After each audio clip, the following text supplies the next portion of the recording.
protests yesterday in the Federal Capital Territory (FCT) of Abuja, Lagos, Osun, and Edo states over increasing spate of insecurity and maladministration in Nigeria. The protesters included rights activists, civil society organizations, labor unionists, youth bodies, and other members of the society. In Lagos, activist lawyer Femi Falana SAN and his musician son Faz joined the protest against insecurity, unemployment, mass poverty, and bad governance. He and the other peaceful protesters carried placards with different inscriptions. The theme of the protest Falana led was National Day of Action Against Insecurity in Nigeria. The popular lawyer and his group marched to the Lagos State Secretariat at Alausa, Ikeja, the state capital. They were received by members of the State House of Assembly.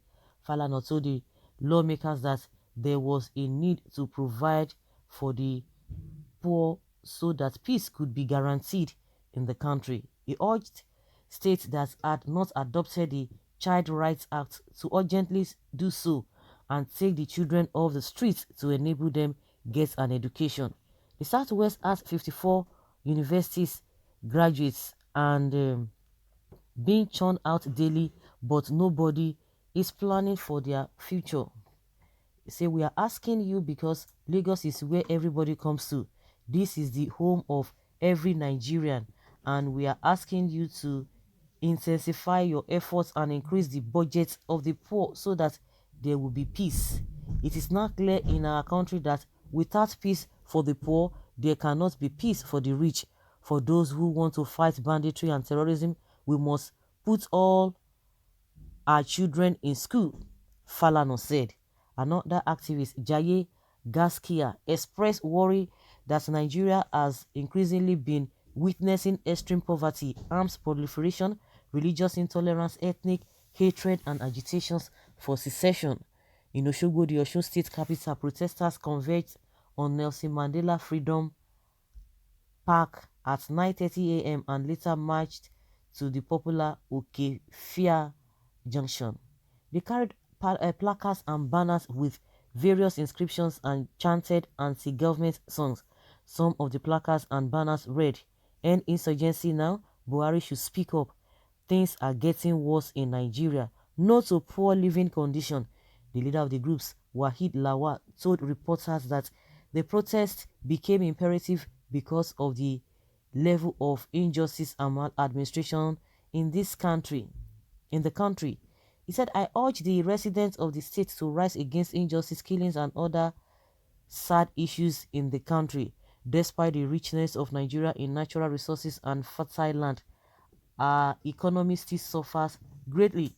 Poor leadership has put the country in the wrong direction, leading to untold hardship among the masses. We are out today to sensitize the residents of Osun to always ask for a better Nigeria."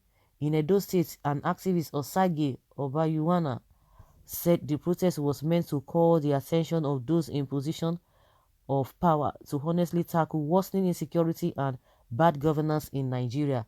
Obayuwana, a former Edo Attorney General and Commissioner for Justice, said, "We gathered at New Benin Markets and we were to move to this place, the Nigeria Union of Journalists Press Center.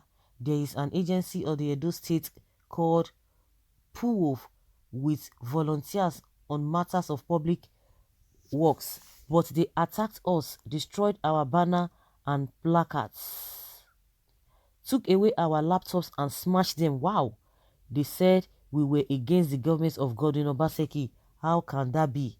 The protest is a nationwide mobilization against insecurity and mass poverty in the country.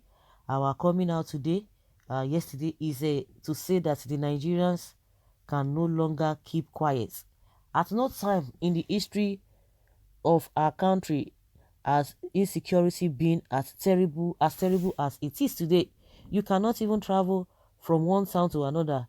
Even within your village, you cannot go from your house to your farm. Children in schools have been objects of abduction. 17 southern governors urged President Muhammadu Buhari to speak to the nation, but is yet to do so. again. And on Sunday, over 200 people were kidnapped in an Islamic school in Niger State. Enough is enough. From our own assessment of the situation, we have seen that there is a direct relationship between insecurity and poverty. Where there is no justice, there cannot be peace. And we are saying that the security of lives and property is a fundamental right that all of us are entitled to. It is also a duty that the government owes all of us. Okay, so this protest yesterday went viral. It was nationwide, and you can see that apart from the Edo State that they said that some people just came to say that they were against the governor of Obaseki, but every other places that the protest was conducted, it was peaceful. And again, the worst part of it is that I think not only Edo State, the one that happened to Shiwore, and that was why they came out. And some people will tell you that say, why should they come out? Yeah, Shiwore own is too much. Shiwore own is too much, and you are complaining. You will still go back and be looking for giveaway. Shiwore knows is too much. Everybody should just keep quiet. Well, if anybody is expecting anything from this government, especially Buhari, I think the person will be joking. Will be joking because people have talked, talked, talked, talked. Does it mean we continue to talk? And yet, he never deem it fit. But what they are rolling out is what they said they have done. With the level of poverty, Femi Adesina is still telling us Nigeria is better off compared to when they came on board. You can see the insensitivity and insults on the people, that people do not want to say the right thing. People are enjoying, but they are saying things are tough, that poverty is ravaging everywhere, which is not true according to them. Insecurity, they will tell you it is even better now. The same Femi Adesina will be telling us that, oh, don't you know that in those days there used to be bomb here and there, but now we don't have bombs.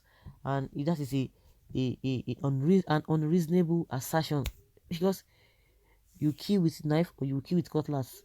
What difference does it make? At the end of the day, key na key. For the fact that using of a bomb is not rampant, but yet people are dying, why these people have used a different alternative to commit the atrocities, and you are telling us that you have done well, telling us every time that you have technically defeated Boko Haram, which is not true. The injustice in the country is just them too much. Now so we go the day. No, no, no, no, no, no. Not be so we go the day. Oh, it's not possible. We can't continue like that. So guys, let's hear your opinion and have your take on this.